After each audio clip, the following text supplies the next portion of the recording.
Imagine a television landscape where a beloved actress, long overshadowed despite her undeniable talent, finally gets her spotlight in a show that's equal parts laugh-out-loud funny, heart-wrenchingly sad, and spine-tinglingly eerie.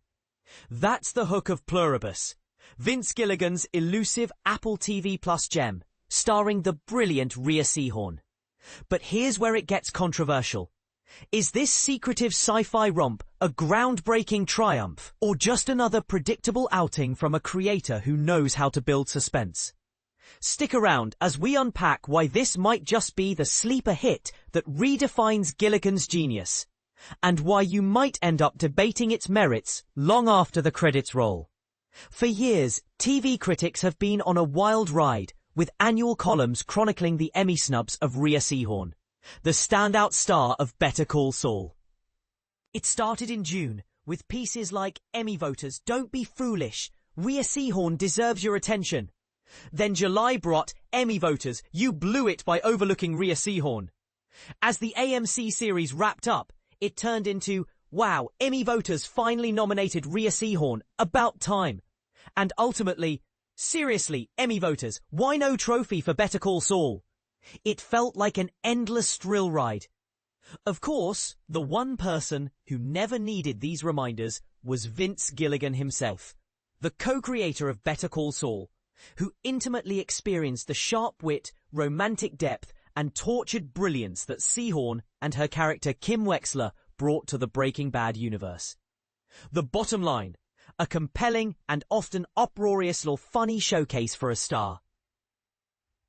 Premiere date, November 7th on Apple TV Plus, starring Rhea Seehorn, created by Vince Gilligan. Many of us in the media world fretted about the roles Seehorn might snag after Better Call Saul concluded. So when Gilligan revealed she'd headline his next project, his first solo or co-creation outside that franchise since The Lone Gunman in 2001, and we're not counting the forgettable Battle Creek, it sparked genuine excitement. Who better to craft a vehicle for Rhea Seehorn than the man who directed her to acclaim, right? The answer? Absolutely yes.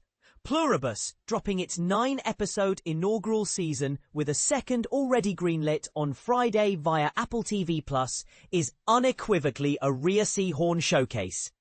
It's a concentrated spotlight that could have functioned decently with other top-tier actresses, but its fusion of emotional depth, slapstick humor, and creeping dread thrives on Seehorn's remarkable range. That's the straightforward response to the simplest query about Pluribus. And it might be the only uncomplicated one you'll get from a series shrouded in mystery during its announcement, development, and marketing by Apple. On one hand, the air of secrecy enhances the viewing experience by keeping surprises intact. But it also raises expectations tied to Gilligan's reputation, potentially straining a show that thrives on gradual reveals. It's a high-stakes gamble, and I believe viewers and reviewers alike gain from peeking behind the curtain a little.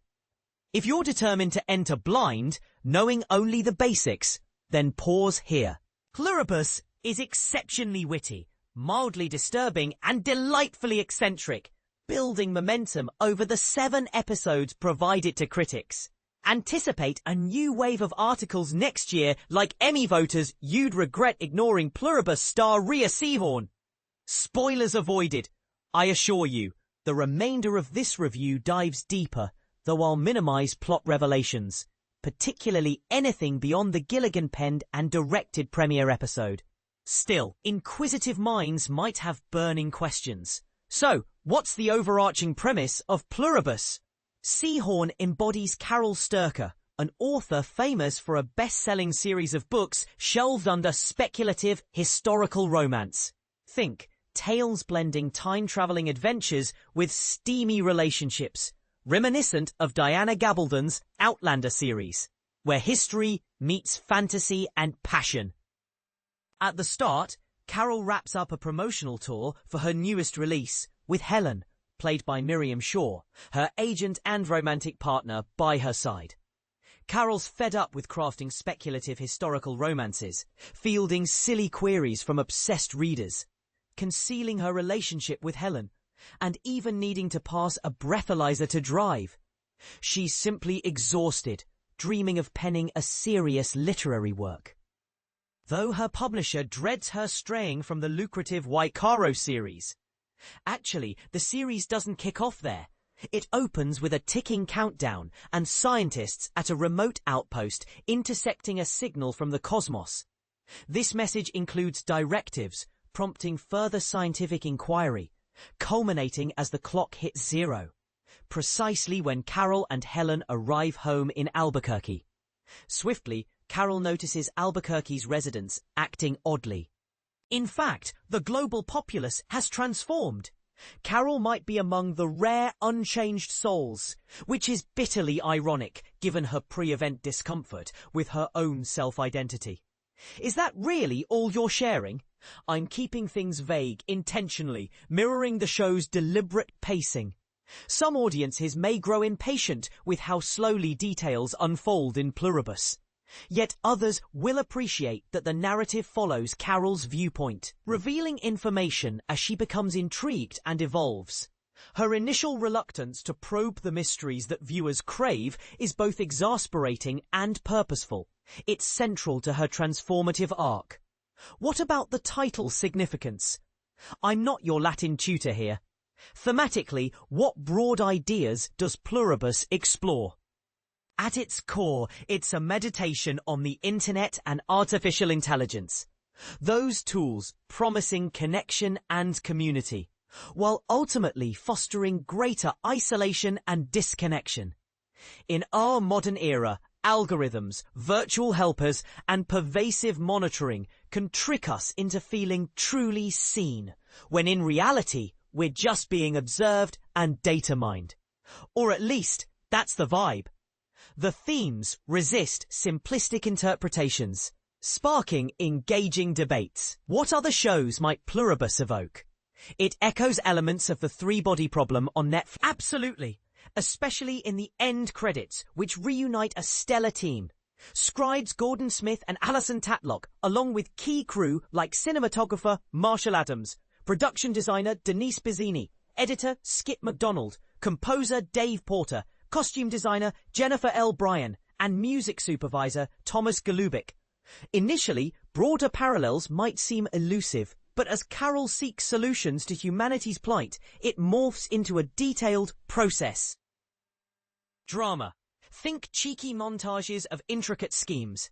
That feels right at home alongside Better Call Saul and Breaking Bad. For awards season, how will Apple position Pluribus at the Emmys?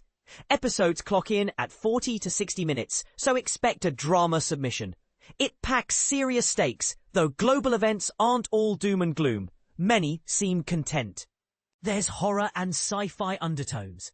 But since Emmys only recognise comedy or drama, it'll land as the latter.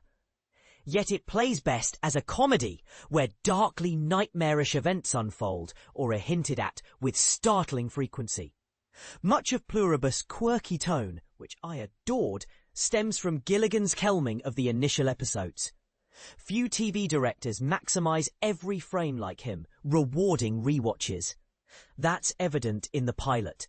He leverages deep focus for tension or fear, such as scenes where Carol navigates her altered surroundings, with background chaos demanding as much attention as Seehorn's foreground performance. But he also captures mundane absurdities alongside life's grand dramas.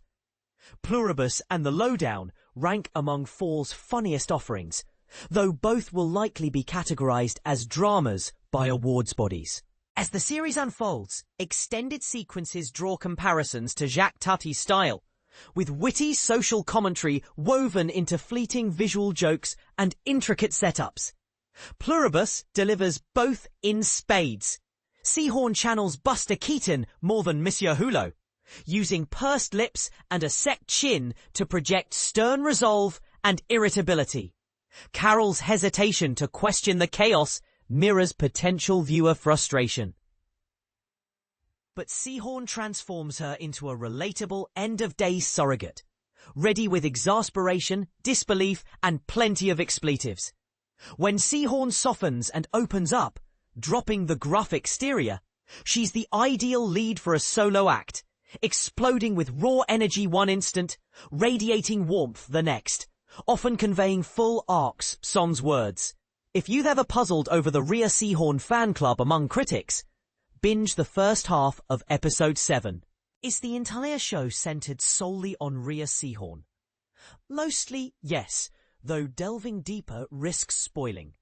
Standout cameos include soap veteran Peter Bergman's turn in the pilot, the lively Samba Schutter, aptly cast as Seehorn's polar opposite in demeanor, and the mysteriously captivating Carolina Widra.